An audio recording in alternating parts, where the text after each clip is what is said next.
Welcome to the Sourcing Hero podcast, produced by Una, a group purchasing organization that empowers sourcing heroes, and Art of Procurement, the world's largest procurement podcast network.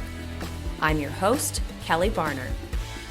The goal of the Sourcing Hero podcast is to capture the epic stories of people who are rising up and beating the odds to create exceptional value within procurement, directly from those heroes themselves. Today, my guest here on the Sourcing Hero podcast is Aviv Castro. Aviv is the CEO of Sensos, a company spun off from Sony that makes it possible to streamline supply chain operations through increased visibility. So, hi, Aviv. Thank you so much for being with me today. Hi, Kelly. Thank you very much. Pleasure to be here with you. Be very happy to tell you more about Sensos and my story. Awesome. Well, let's start there, actually. So I talked a little bit about you working at Sensos and the spinoff from Sony. What else is it helpful, do you think, for people to know about your background? Yeah, so I'm a kind of entrepreneur. I started my career as a software developer, actually, real-time embedded software developer, worked in the semiconductor industry for many years, and then took a different approach and initiated a startup in the field of customer behavior analytics in retail stores, and then basically sold it to some company in Mexico and moved on and found myself as VP business development in Sony Semiconductor Solutions. And this is where the Sensos story actually started. Interesting story about it. So on that capacity of VP business development in Sony Semiconductors, my initiative was to drive as many semiconductor chipset sales as possible. And we were invited to a meeting with a company in Germany, Bayer, it's a big corporate with the life science division. And they shared with us that they just wrote off $300 million inventory. And that was because of lack of visibility to the market inventory that created basically wrong sales forecast, wrong production planning, and eventually led them to write off $300 million commodities. So, this is like an enormous amount. And they actually approached Sony as a tech partner. It's a kind of corporate-to-corporate relationship. And brainstormed with us what is possible, how we can possibly help them to prevent this from happening again. And then we came with the great idea to develop the first in the world cellular disposable label that based on Sony Semiconductors chipsets. This was the motivation of Sony to go into this project. And by having these kind of labels, they can get full visibility to their supply chain from manufacturing until the end customer consume the product along the entire supply chain. So this is how basically the Sensos activity started like 4 or 5 years ago. And then actually we figured out that it's a very cool thing to have this label. It's a good data enabler. But we also understood that the supply chain managers and operation managers, they need a bit more than just the data. They need some kind of something that will help them to take better decisions and to make, a tool that will, everybody is talking about data-driven decisions. But the problem is that sometimes you lack data, or sometimes your data is inaccurate, and sometimes you are actually data overload. And in any event, it's hard to take data-driven decisions. So we built a solution, an entire solution that helps them to basically get what they need to know in order to take the right decisions. And this is basically how Sensos started. Yeah. Well, the interesting thing, you talk about supply chain visibility, and it's interesting as you and I are sitting to have this conversation, we went through 2020, we went through 2021, all of the disruptions, all of the port backups. And of course, everybody said, we're never going to let that happen again. But in the US, we are just fresh off of a 3-day port strike that everyone was terrified best case, I suppose, was going to prevent us from eating bananas anymore. And worst case was going to cause economic panic and affect the holiday shopping season and bring on all kinds of supply disruptions. And it's interesting how quickly we go from lots of disruptions, need more tech, need more visibility, feeling like we've made an improvement, but then being right back in the face of this kind of a challenge again.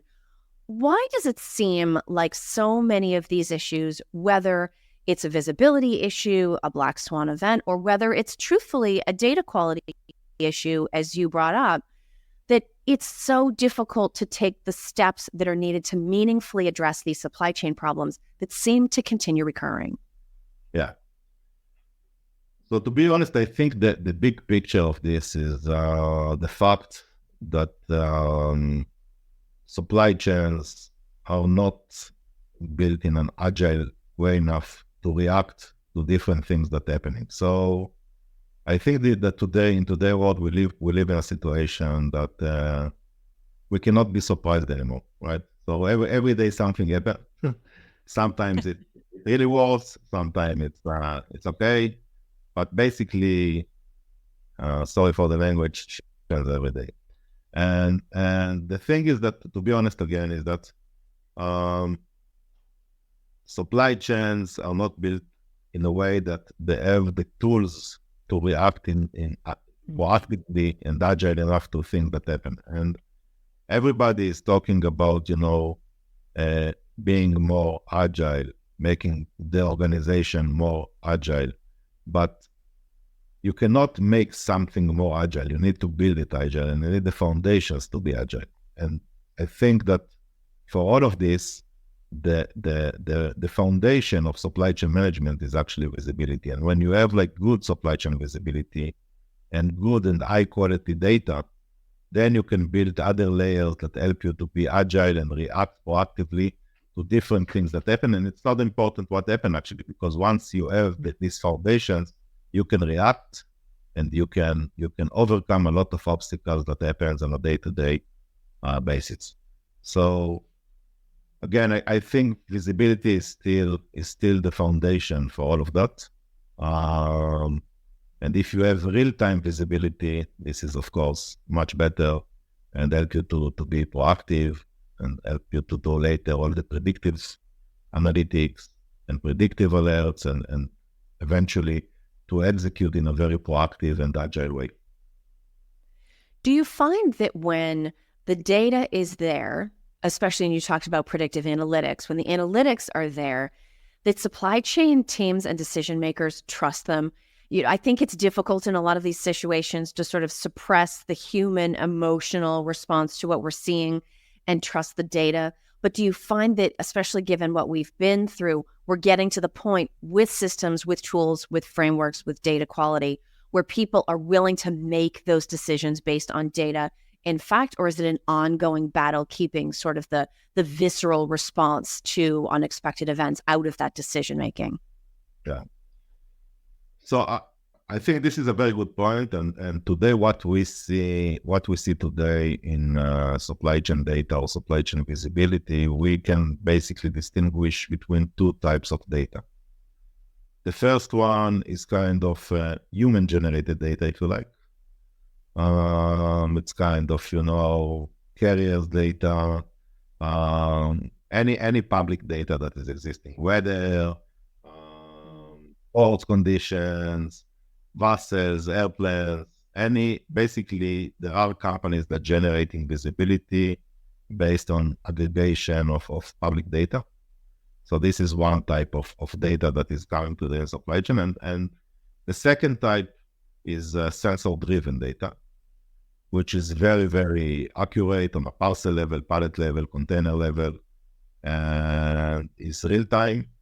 And of course, the challenge is that you cannot have a real-time sensor data from any parcel or any package in the world. It's just impossible. But the combination of the two and the right mixture of the two, this is what gives you the ability to trust the data and to take the right decisions in real time. So if you count only on, data-driven visibility that coming from public sources, it's very difficult to trust the data and take decisions that are data-driven.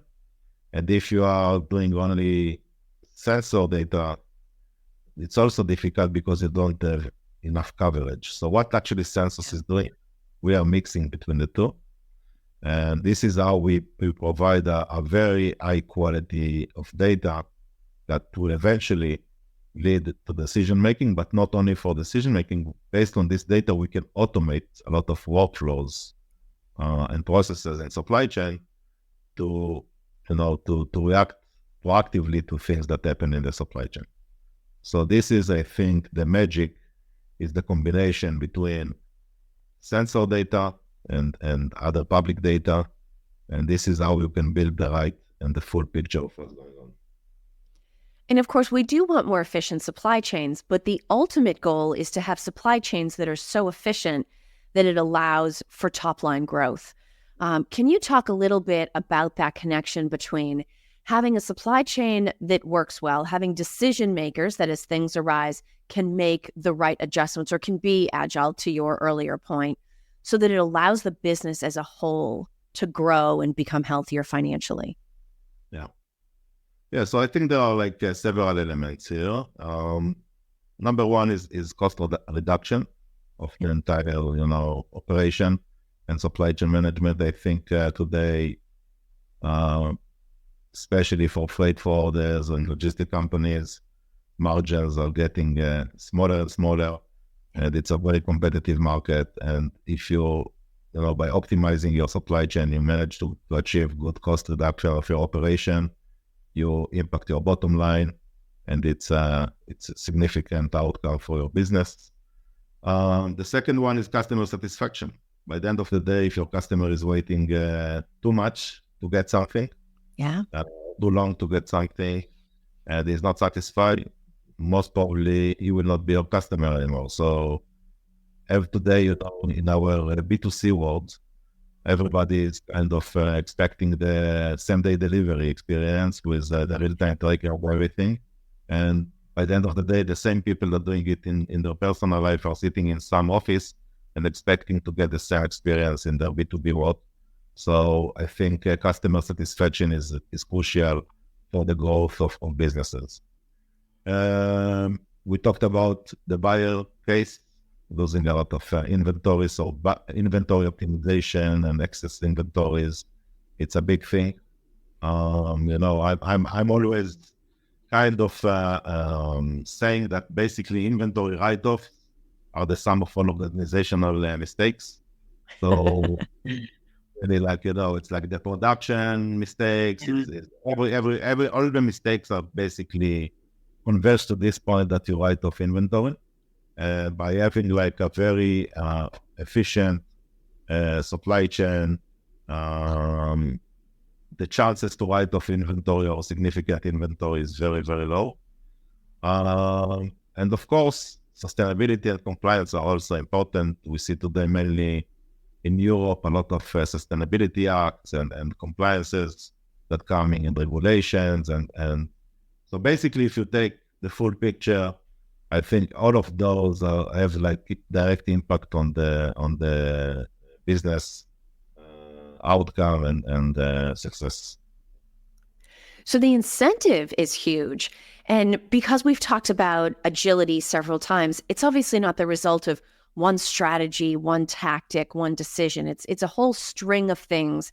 It's a completely different approach that has to be put in place. Are there any key success factors that you typically look for or recommend that companies follow when they're trying to not just increase the efficiency of their supply chain, but make sure that those efficiency gains are sustainable as well? Yeah. So again, I think we talked about visibility. This is a fundamental area that is contribute to the success. On top of that, I think in supply chain, the collaboration between different elements in your network is very important. So you need to make sure that you share actually the data with your logistic network and partners. Effective communication and collaboration is very important in these networks. We talked about agility, the ability to adapt changes and to take the right decisions in a quick manner. This is crucial for the success. Technology, I think we're presenting one type of technologies, but today there are many other supply chain tech companies that offering things that can revolutionize businesses and make them much more successful and efficient. And sometimes supply chain teams or supply logistic companies are kind of hesitating to take the next step with technology, which I think is impacting directly on their ability to be successful in the future.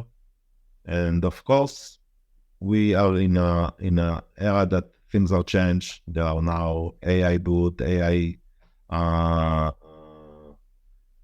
agents. There are many things that are going on, and we need to make sure that the talents that we hire are guys that can basically, can operate such kind of tools and be much more efficient and contribute to the success of the business. So basically, I think the combination of all those elements are very important. Now, given all of those factors that you're no doubt having conversations about and seeing the effects of, I'm curious if you have any predictions. And this is so hard because we've been in such a prolonged period of uncertainty. But I always like to get a feel or read for what people are seeing and what you think it indicates might happen next. Any long or short-term predictions, whether it's next year, longer term, that you think are going to emerge around supply chain practices, supply chain strategies, that it would benefit people to be thinking about a bit now? Yeah. So I think everybody is talking about increasing digitalization, like, digital transformation. This is key. Everybody is still talking about it, and not everybody did it. So it's not only about implementing tools, digital tools, or replacing some, manual work by digital tools. Is actually replacing workflows that done manually by tools, by digital tools. And I think I predict that this will still become like a major thing in the next 5-10 years. Sustainability focus, again, I think this is becoming crucial, especially in Europe now, but also in general. I think more and more companies are basically starting to be more concerned about their footprint, the carbon footprint in logistics and in their supply chain, and they are very sustainability focused. Resilience building. So we just started this conversation with all the last few years events. Like it's like kind of earthquake for the logistic world, and it's like a daily thing. And I think many logistic companies and supply chain teams are investigating how they can build a better and more resilient supply chain. We see some trends about regionalization, let's call it, or localization, but there is a shift to make supply chains more local and have different structure in different regions, and not like one solution that fits all. So we see it mainly even today. When you look on the US market, you have maybe like 4 or 5 main parcel carriers, and in Europe you have like maybe 500, and you need to have different tools in the European market and different tools in the US market. So you cannot build, in order to achieve this agility and resilience, you cannot build one solution that fits all regions. And I think that eventually, again, we see more and more supply chain managers focus on data-driven decision-making. So this is maybe the last part. And again, it starts from visibility, but it goes all the way to automations and workflows and everything that can make basically the decision faster and better. So this is, I think, what I can predict about this. Now, last question for you, Aviv, and this is actually a tradition here at the Sourcing Hero podcast. I'm going to give you 2 options of questions. You can pick either one, and there are no wrong answers. So your choices are either what does the idea of a sourcing hero mean to you, or what do you think heroism looks like in a business context? Wow, two good questions. I think I will pick the second one. Okay. Yeah, I think that heroism in a business means that you continuously learn and improve. And you are, based on that, you enable your teams, you give them basically enablement tools that helping them to make things better. So you are in some kind of continuous loop of learn, improve, implementation of everything that can go to automation should go to automation. And, so this is some kind of a continuous process. And I think that this is how you become hero in business. This is how you become successful. Absolutely. Well, we have plenty of opportunities to learn. We keep getting these unexpected new opportunities to learn. Aviv, it was so fantastic having you with me today.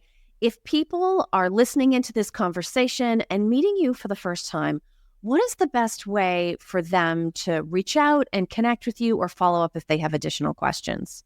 Sure. So you are welcome to approach my LinkedIn profile, Aviv Castro in LinkedIn, and also the Sensos.io webpage. Everything is there. Excellent. Well, Aviv, thank you so much for being with me on the Sourcing Hero podcast. Thank you for listening to this episode of the Sourcing Hero podcast. Join us again next time for more true stories of sourcing and business heroism performed by your colleagues and peers. Look for the Sourcing Hero wherever you get your podcasts, and don't forget to subscribe. Finally, don't forget, sourcing heroism is taking place all around us every day. Keep your eyes open and you're bound to see it. Until next time, I'm your host, Kelly Barner. Stay well and always remember that you can be a hero too.